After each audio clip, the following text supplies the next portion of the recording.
Hi everyone, I hope आप सब अपने डीमैट अकाउंट के साथ रेडी हो। तो आज की इस वीडियो में हम प्रैक्टिकली समझेंगे किसी भी शेयर को बाय और सेल कैसे करते हैं यूजिंग अ ट्रेडिंग प्लेटफॉर्म। लेकिन वीडियो स्टार्ट करने से पहले एक इंपॉर्टेंट बात क्लियर करना चाहता हूँ। मैं जिस भी प्लेटफॉर्म का यूज़ कर रहा हूँ ये किसी भी टाइप का प्रमोशन, पेड पार्टनरशिप या फिर रिकमेंडेशन नहीं है। मुझे बस एक प्लेटफॉर्म की ज़रूरत थी जिसके थ्रू मैं आपको रियल लाइफ में प्रैक्टिकली दिखा सकूँ कि शेयर की बाइंग और सेलिंग का प्रोसेस कैसे वर्क करता है। आप किसी भी सेबी रजिस्टर्ड प्लेटफॉर्म का यूज़ कर सकते हो, प्रोसेस ऑलमोस्ट सिमिलर रहता है। So let's start. तो सबसे पहले हमें अपने डीमैट अकाउंट में फंड्स को ऐड करना होता है, क्योंकि किसी भी शेयर को बाय करने के लिए रिक्वायर्ड अमाउंट आपके फंड सेक्शन में होना ज़रूरी है।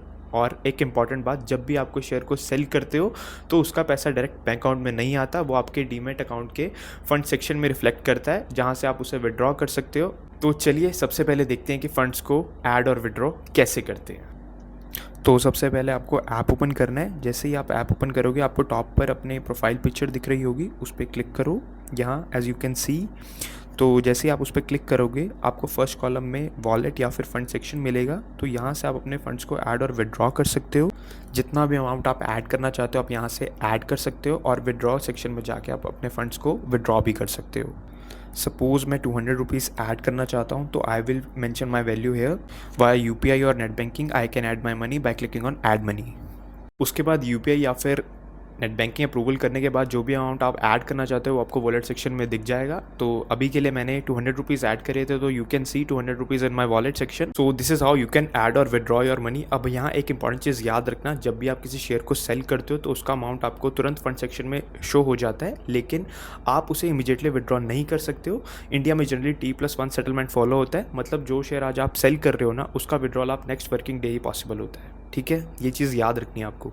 एक चीज़ और समझो, अगर मुझे किसी स्टॉक को बाय नहीं करना, बस ट्रैक करना है, तो मैं उस स्टॉक को वॉच लिस्ट में ऐड कर दूंगा। अब वॉच लिस्ट में कैसे ऐड करते हैं वो समझो। सपोज़ मैंने ये स्टॉक ओपन किया, ये कोई रिकमेंडेशन नहीं है, बस समझाने के लिए एक रैंडम स्टॉक लिया है। यहाँ पे आपको एक बुकमार्क आइकन मिलेगा, as you can see. Click करो एंड देन आपको नीचे create new watch list show होगा। यहाँ से अपने डिज़ायर्ड वॉच लिस्ट भी क्रिएट कर सकते हो। Now click to my watch list, then आपको टॉप पर वॉच लिस्ट शो होगा। तो you can see after clicking on it, जो स्टॉक हमने ऐड करा था वो सक्सेसफुली वॉच लिस्ट में ऐड हो चुका है।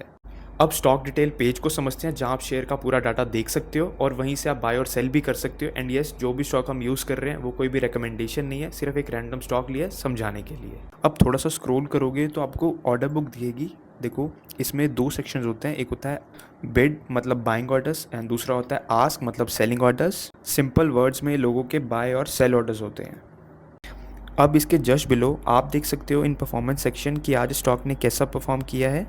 एंड यस, उसके जस्ट बिलो आप परफॉर्मेंस सेक्शन में उसका पास्ट परफॉर्मेंस भी चेक कर सकते हो। और स्क्रॉल करने पर आप और भी डिटेल्स लाइक फंडामेंटल्स, फाइनेंशियल्स और कंपनी की डिटेल इन्फॉर्मेशन भी चेक कर सकते हो। अब वापस ऊपर आओ, ऑर्डर बुक के जस्ट ऊपर। अब यहाँ पर ना आपको टर्मिनल या फिर कुछ मोबाइल्स में एक्सपैंड बटन दिख रहा होगा, उस पर आपको क्लिक करना है। जैसे ही आप टर्मिनल या एक्सपैंड बटन पे क्लिक करोगे ना, तो आप उस या किसी भी पर्टिकुलर स्टॉक का ना चार्ट देख सकते हो डिफरेंट टाइम फ्रेम्स के साथ। अब अगर आप स्टॉक को डिलीवरी में बाय करते हो ना, तो वो आपको होल्डिंग सेक्शन में शो होगा। और हाँ, सेम डे पर वो स्टॉक आपको पोजीशन सेक्शन में भी टेम्परेरली शो हो सकता है। मतलब कुछ केसेस में वो होल्डिंग्स और पोजीशंस दोनों सेक्शन में एक साथ भी दिख सकता है, स्पेशली सेम डे। बाद में एंड ऑफ द डे या नेक्स्ट डे तक वो प्रॉपर्ली होल्डिंग्स में रिफ्लेक्ट हो जाता है। लेकिन अगर आप इंट्राडे ट्रेडिंग करते हो ना, तो वो स्टॉक होल्डिंग्स में नहीं आएगा, सिर्फ पोजीशन सेक्शन में ही शो होगा, because intraday trade same day पर स्क्वायर ऑफ हो जाते हैं। Now let's move on to the most important part, how to actually buy and sell a share. Again जो भी हम एग्जांपल ले रहे हैं कोई रिकमेंडेशन नहीं है, जस्ट अ रैंडम स्टॉक लिया हमने समझने के लिए। अब in buy and sell section आपको टॉप पर डिलीवरी और इंट्राडे देखने को मिलेगा। अभी बाय डिफ़ॉल्ट इंट्राडे सिलेक्टेड है, तो पहले उसको समझते हैं। सबसे पहले क्वांटिटी दिख रहा होगा, यहाँ आपको जितने शेयर्स बाय करने हैं वो नंबर आपको इनपुट करना है।